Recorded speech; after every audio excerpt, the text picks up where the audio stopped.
Hello students, तो अब तक हमने फंक्शन पढ़ लिया था, उसकी डोमेन रेंज वगैरह पढ़े थे।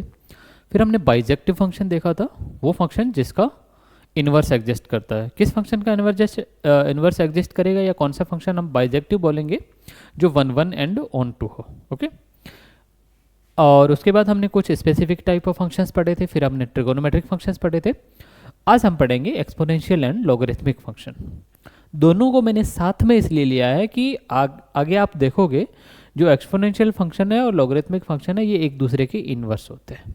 ओके, तो स्टार्ट करते हैं एक्सपोनेंशियल फंक्शन से। किस फंक्शन को हम एक्सपोनेंशियल फंक्शन बोलते हैं? Any function of this form y equal to a to the power x is called exponential function. Okay, इस फॉर्म का अगर कोई फंक्शन है उसको एक्सपोनेंशियल फंक्शन बोलते हैं। और इन जनरली आपका जो सबसे ज़्यादा जिससे आप रूबरू होते हो एक्सपोनेंशियल फंक्शन से, वो ये है e to the power x। इसका सबसे ज़्यादा यूज होता है। ओके, तो इस तरह का कोई फंक्शन है उसको बोलेंगे एक्सपोनेंशियल फंक्शन। यहाँ पे a को क्या बोलते हैं? a को बोलते हैं base. a is called base and x is called exponent. Okay, अच्छा, यहाँ पे a की क्या क्या वैल्यू हो सकती है, a क्या क्या ले सकते हैं हम, उस पर विचार करते हैं हम। पहला, when a is equal to 1। अगर आपने a को 1 ले लिया तब आप x को कुछ भी लो, y की वैल्यू हमेशा 1 मिलेगी। that means y is a constant, y equal to 1, so this is a constant function, right? तो इस फंक्शन पे हम ज़्यादा क्या ही बात करेंगे, क्योंकि कांस्टेंट वैल्यू दे रहा है, y 1 ही आ रहा है बस।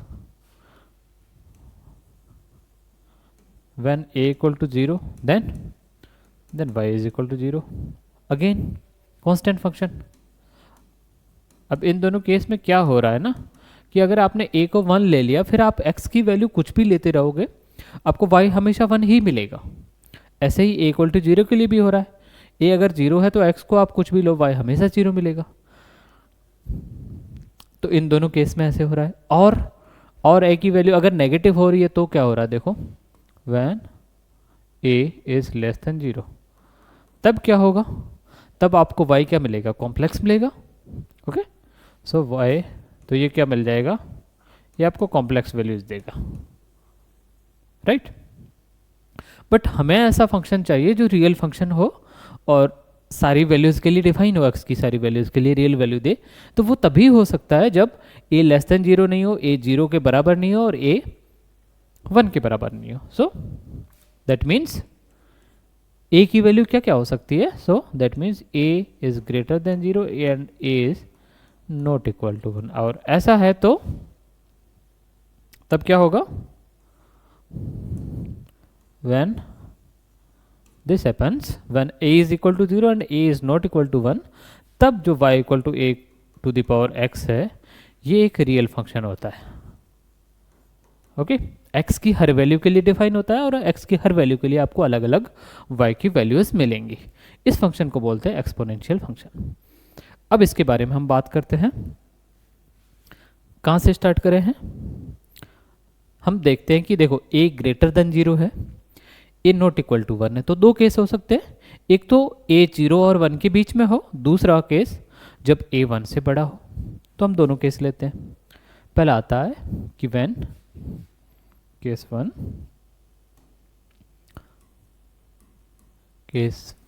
when a is greater than 1।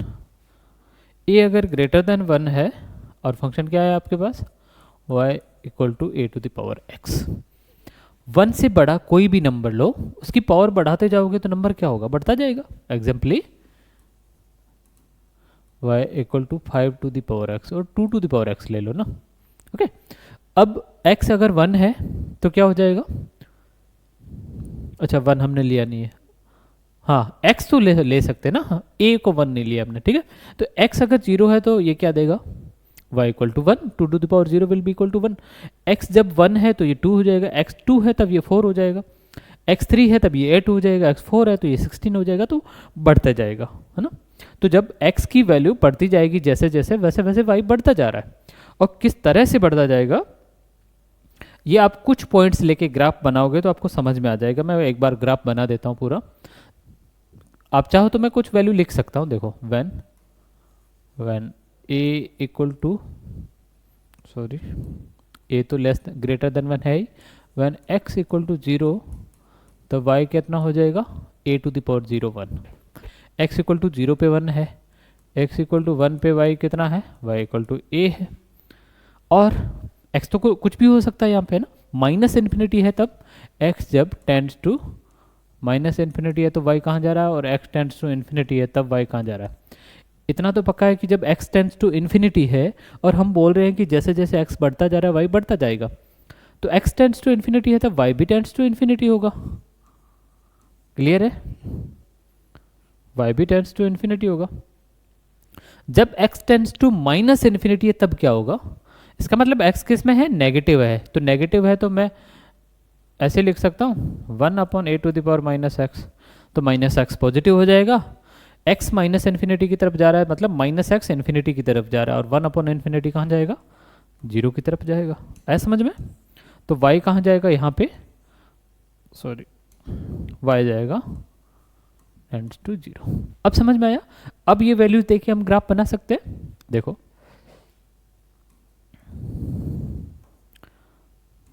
हमने देखा कि ये x की सारी वैल्यूज के लिए डिफाइंड है। मैं इनको थोड़ा सा साइड में ले लेता हूँ, ग्राफ बनाने में थोड़ा सा इजी रहे। ओके, x इक्वल टू 0 पे y कितना है, x इक्वल टू 0 पे y है a। सपोज यहाँ पे कहीं a है, 1 से बड़ा है तो मैंने इतना 1 लिया तो ये 1 से थोड़ा बड़ा a हो गया। x जब 0 है तब तो y 1 है, x जब 1 है तब y a है, थोड़ा ऊपर होगा। और इस तरह से ऐसे बढ़ता जाता है। x जब माइनस इन्फिनिटी की तरफ जाएगा तब y 0 की तरफ जाएगा। y 0 कहाँ होगा, इस लाइन के आसपास होगा। ओके, तो ऐसे जाएगा। x जब माइनस इन्फिनिटी की तरफ जाएगा तो y ऐसे जाएगा, ऐसे ग्राफ बनेगा ये a to the power x का। कब बनेगा, जब a ग्रेटर देन 1 है। कैसे पता चल रहा है कि आप देखो 2 टू द पावर आपने x लिया, आपने x इक्वल टू 1 लिया तो ये कितना आ जाएगा, y equal to 2, x equal to 2 लिया y इक्वल टू 4 हो जाएगा, x इक्वल टू 3 लिया y इक्वल टू 8 हो जाएगा, x इक्वल टू 4 लिया y इक्वल टू 16 हो रहा है। तो देखो ना, हर बार ये डबल होता जा रहा है। यहाँ से तो आप सिर्फ एक एक यूनिट बढ़ाते जा रहे हो, but y her bar double हो रहा है। तो y का जो ग्रोथ का स्पीड होगा वो x से बहुत ज़्यादा होगा। तो इस तरह से ये ग्राफ जाएगा। अच्छा, a पॉजिटिव है, ग्रेटर देन 1 है, और x भी, x की तो कुछ भी वैल्यू हो सकती है, नेगेटिव पॉजिटिव। अगर a पॉजिटिव है, x नेगेटिव है या पॉजिटिव है, तो y की वैल्यू क्या क्या हो सकती है यहाँ पे देखो। या मैं पूरे का एक साथ बताऊँ, मैं इसकी बात करता हूँ। चलो यहीं से देख लो कि y equal to a to the power x है आपके पास। इस फंक्शन की तरफ देखिए आप, y equal to a to the power x है। x की वैल्यू माइनस इन्फिनिटी से कुछ इन्फिनिटी तक कुछ भी रख सकते हो, क्योंकि किसी के पावर में, और पावर में माइनस इन्फिनिटी से लेके इन्फिनिटी तक कोई भी रियल नंबर आ सकता है। आउटपुट क्या होगा इसका, रेंज क्या होगा, तो डोमेन तो हो गया आपके पास। डोमेन क्या हो गया, डोमेन हो गया सारे रियल नंबर। मतलब x की वैल्यू क्या क्या हो सकती है, सारे रियल नंबर। रेंज क्या होगी देखिए, रेंज क्या होगी, x नेगेटिव पॉजिटिव कुछ भी हो सकता है, a नेगेटिव हो नहीं सकता, a पॉजिटिव होगा और 1 के बराबर नहीं हो सकता, 1 से छोटा होगा या 1 से बड़ा होगा, बट पॉजिटिव होगा। जब x पॉजिटिव है, a पॉजिटिव है, तो ये y हमेशा पॉजिटिव मिलेगा।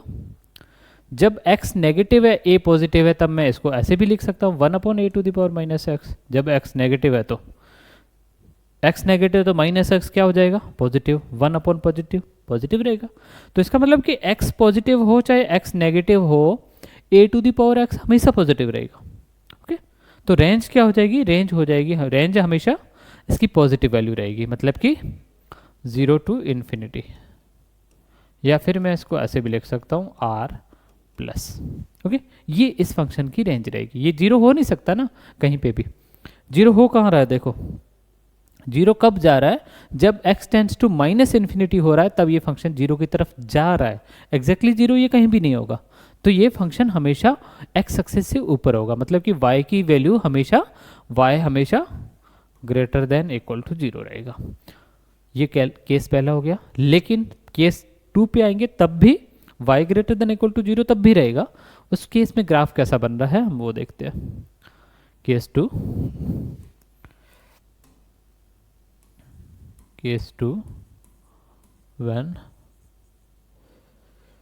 पहले में क्या था, a ग्रेटर देन वन था, तो इसमें क्या हो जाएगा a less than one, but हमने पहले से कंसीडर किया है कि a ग्रेटर देन जीरो तो है ही। ओके, सो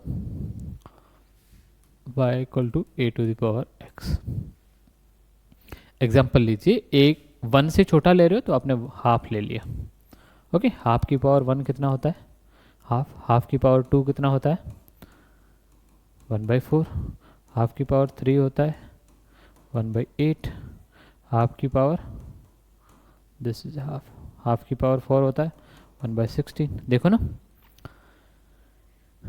पावर बढ़ाते जा रहे हो, वैल्यू कम होती जा रही है और बहुत रैपिडली कम होती जा रही है। ओके, सो इसका मतलब ग्राफ डिक्रीजिंग होगा हमेशा इसका। और कुछ वैल्यू मैं ले लेता हूँ, बाकी वैल्यू फिर आप समझ जाओगे वहाँ से। मैंने y को, जब मैंने x को मैंने जीरो लिया तो y क्या मिलेगा, वन मिलेगा। x जब मैंने वन लिया तब y क्या मिलेगा, a मिलेगा। x टेंड्स टू इन्फिनिटी होगा pardon, x tends to infinity होगा। अब देखो, जैसे जैसे x बढ़ता जा रहा था y कम होता जा रहा था, बढ़ के x इन्फिनिटी की तरफ जाएगा तो y कम होके जीरो की तरफ चला जाएगा। Okay, so y tends to zero होगा। लेकिन x tends to minus infinity होगा तब क्या होगा, x tends to minus infinity. देखो क्या हो रहा है, x tends to minus infinity है तो मैं इसको ऐसे लिख सकता हूँ। अब जो माइनस x है वो तो टेंड टू इन्फिनिटी करेगा, क्योंकि x tends to minus infinity है। When x is tending to minus infinity then minus x will tend to infinity. तो वन अपॉन कोई नंबर है जो वन से छोटा उसकी पावर इन्फिनिटी, वन अपॉन ऐसा नंबर जो वन से छोटा है और उसकी पावर इन्फिनिटी है। वन से किसी छोटे नंबर की पावर इन्फिनिटी की तरफ जाएगी तो वो नंबर जीरो की तरफ जाएगा। ये हमने देख लिया है कि कोई ऐसा नंबर है जो वन से छोटा है लेकिन उसकी पावर बढ़ा बढ़ा के इन्फिनिट की तरफ जाओगे तो वो नंबर किसकी तरफ जाएगा, जीरो की तरफ जाएगा। दैट मीन्स ये जाएगा इन्फिनिट की तरफ। ओके, वन अपॉन नीचे का जो डिनोमिनेटर है ना वो इन्फिनिट की तरफ जा रहा है, तो इसका मतलब जो टोटल फ्रैक्शन है वो डिनोमिनेटर है वो जीरो की तरफ जा रहा है, तो दैट मीन्स जो फ्रैक्शन है वो जाएगा इन्फिनिट की तरफ। So y will tend to infinity. Okay, कैसा ग्राफ बनेगा, ऐसा ग्राफ बनेगा। इस बार ग्राफ ऐसा बनेगा। देखो क्या हो रहा है, x टेंड्स टू इन्फिनिटी है तो y टेंड्स टू जीरो हो रहा है, x टेंड्स टू इन्फिनिटी है तो y हर बार कम हो रहा है और कम होते होते जीरो की तरफ जाएगा। इसके बीच का फासला हमेशा कम होता जाएगा। ऐसे ही x tends to minus infinity है, x जब टेंड्स टू माइनस इन्फिनिटी है तो y टेंड्स टू इन्फिनिटी है, x tends to minus infinity है तो y इन्फिनिटी की तरफ टेंड कर रहा है, x इक्वल टू जीरो है तो y इक्वल टू वन है। तो इस तरह से ग्राफ बनेगा। तो दो ग्राफ हो गए, दोनों आप एक साथ देखो तो ये ग्राफ ऐसा है और दूसरा जो ग्राफ था वो ऐसा था, लेकिन ये जो पॉइंट ऑफ इंटरसेक्शन था ना बीच वाला, ये तो वही रहेगा क्योंकि y x equal to zero पे दोनों वन दे रहे हैं। ओके, तो ऐसा ग्राफ बनेगा जब a ग्रेटर देन वन है और ऐसा ग्राफ बनेगा जब a लेस देन वन है। ये था एक्सपोनेंशियल फंक्शन। और इसके बाद आते हैं हम लॉगरिथमिक फंक्शन पे। इसमें कुछ मुझे लग नहीं रहा है कि रहा होगा। डोमेन रेंज देख लो, y हमेशा x एक्सिस ने नीचे कहीं भी कर्व नहीं है, इसका मतलब y की वैल्यू हमेशा ग्रेटर देन जीरो रहेगी और x की वैल्यू तो कुछ भी रह सकते हो। तो डोमेन इसमें भी देखोगे तो डोमेन वही है और रेंज भी वही है। डोमेन क्या है, ऑल द रियल नंबर, और रेंज क्या है, पॉजिटिव रियल नंबर्स। ओके, तो ये हुआ एक्सपोनेंशियल फंक्शन। अब आते हैं लॉगरिथमिक फंक्शन के पे।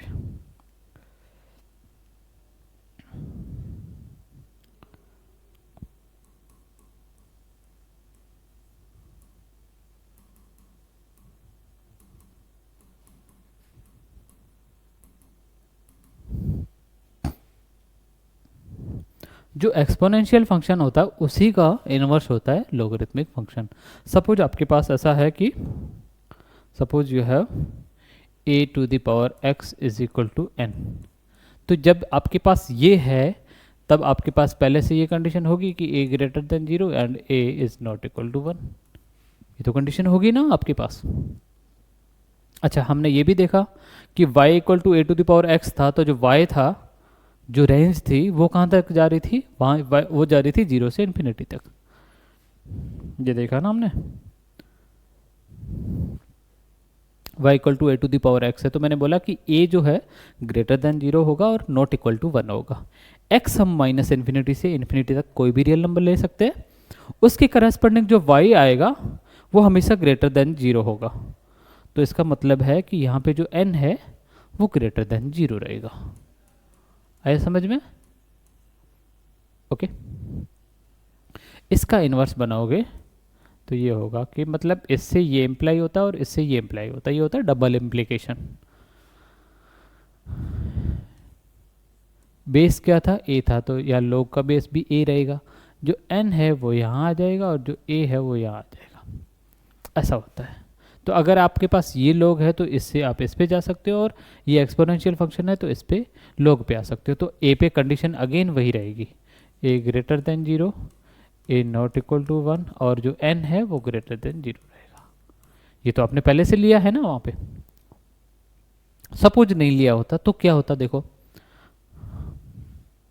मैं अलग से लिख लेता हूँ, बाद में बता दूंगा। सपोज आपके पास ऐसा होता कि y equal to log x to the base a, इसको ऐसे बोलते हैं log x to the base a।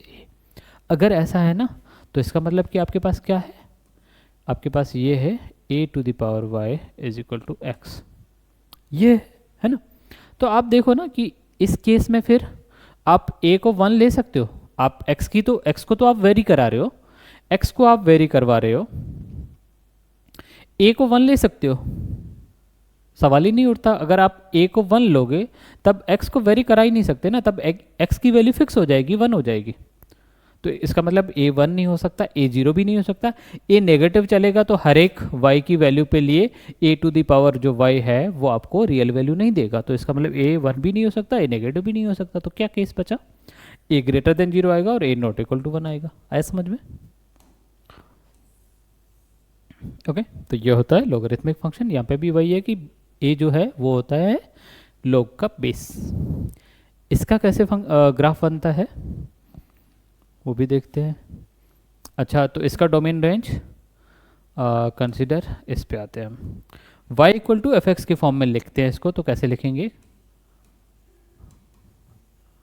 y equal to log x to the base a, है ना। कंडीशन वही रहेगी, a greater than 0, a not equal to 1 and x greater than 0। Okay, ये आया लो y equal to f x की form में। अब देखो x की जो वैल्यूज होगी वो डोमेन होगी, तो डोमेन क्या हो जाएगा, x ग्रेटर देन 0, तो डोमेन क्या हो जाएगा,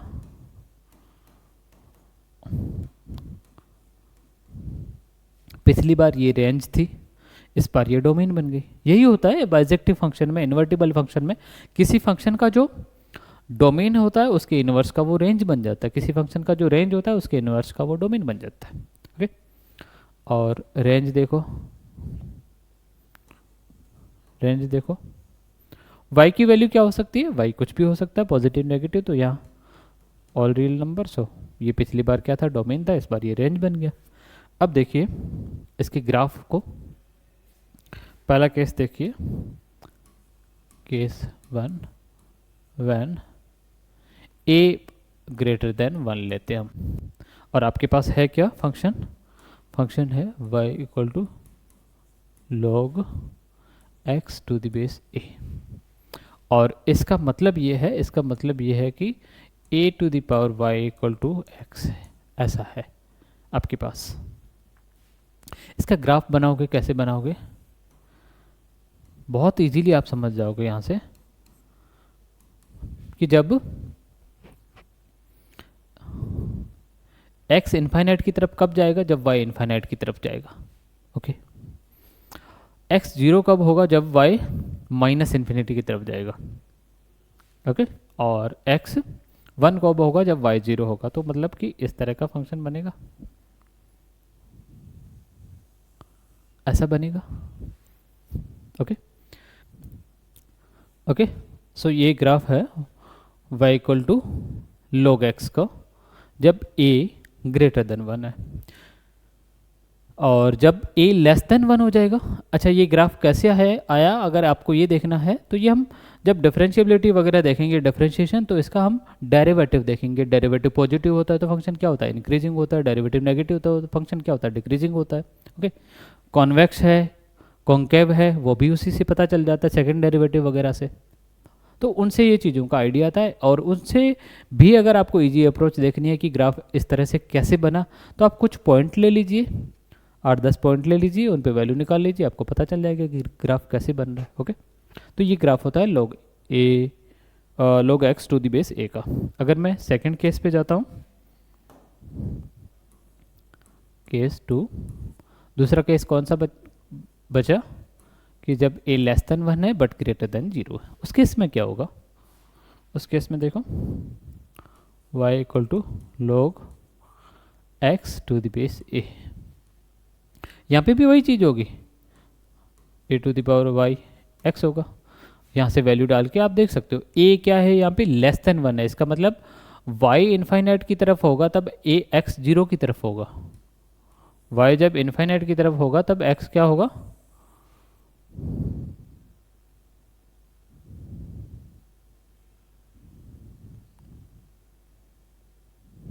पिछला ग्राफ ऐसे था। y जब इन्फाइनाइट की तरफ होगा तब x 0 की तरफ होगा, क्योंकि a लेस देन 1 है। ओके, तो y इन्फाइनाइट की तरफ होगा तब x, तो इधर कुछ जाएगा ग्राफ, यहाँ से ग्राफ स्टार्ट होगा और यहाँ से ग्राफ स्टार्ट होगा, ये ऐसे जाएगा। बाकी वैल्यूज़ के लिए आप निकाल के देख सकते हो, कुछ वैल्यू के लिए निकाल दो, y इक्वल टू 0 पे आ जाएगा, x 1 हो जाएगा, y इक्वल टू 0 पे x 1 हो जाएगा, ये पॉइंट मिल जाएगा। ऐसे ही x इन्फाइनाइट की तरफ कब जाएगा, जब y माइनस इन्फिनिटी की तरफ जा रहा है। तो x इन्फाइनाइट की तरफ कब जा रहा है, जब y माइनस इन्फिनिटी की तरफ जा रहा है। तो इस तरह से ये ग्राफ बनता है log x का when a is less than 1। Okay, तो ये है log के ग्राफ वगैरह। डोमेन रेंज मैंने आपको बता दिया, कुछ इसके प्रॉपर्टीज वगैरह होती है log की, तो वो मैं बता दूँ। अच्छा, कुछ कॉमन log, एक होता है कॉमन लॉगरिथम। वो क्या होता है कि व्हेन बेस जो आपने a लिया था ना, वो इक्वल टू 10 है, तो इसको बोलते हैं कॉमन लॉगरिथम। और इसको कैसे डिनोट किया जाता है, सीधा लिखा जाता है log x। ओके, और दूसरा होता है नेचुरल लॉग। ओके, इसमें बेस क्या होता है, when base a is equal to e. Base अगर a e के बराबर है तो इसको बोलते हैं नेचुरल लॉग, और इसको लिखा जाता है ln x। ओके, तो अगर log x लिख रखा है और नीचे कुछ भी बेस नहीं लिख रखा है, इसका मतलब वो 10 बेस का होगा। और ln x लिखा हुआ है, इसका मतलब कि log बेस, उसका बेस हमेशा e होगा। कुछ और चीज़ें हैं, जैसे कि एक ये है कि log बेस कुछ भी हो आगे 1 है तो ये 0 होगा। क्यों होगा, क्योंकि a टू द पावर, ये इसलिए है क्योंकि a टू द पावर 0 हमेशा 1 रहेगा, है ना। a चाहे कुछ भी हो, अगर पावर 0 है तो 1 होगा, तो इसका इन्वर्स लोगे तो ये आ जाएगा ना। और क्या है, एक कंडीशन ये भी है कि log a है और बेस भी a है तो ये 1 होगा। क्यों हो रहा है ऐसा, ये इसलिए हो रहा है कि because a to the power 1 is a।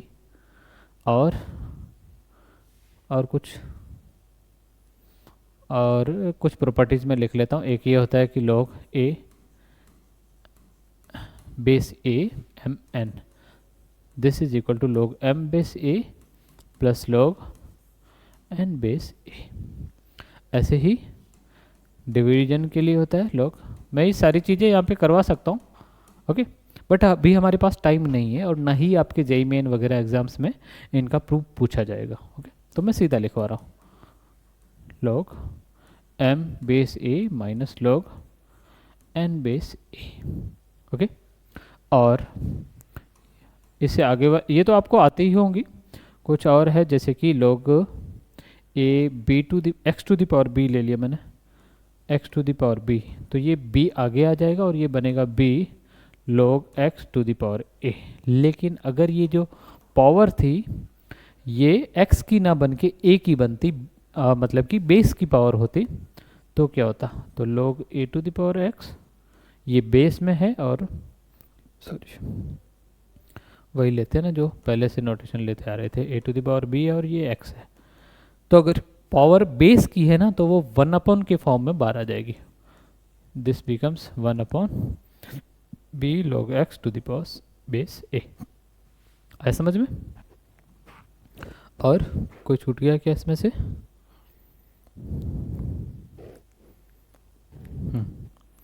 Base change की है, कुछ बेस चेंज थ्योरम्स की है ना, बेस चेंज को लेके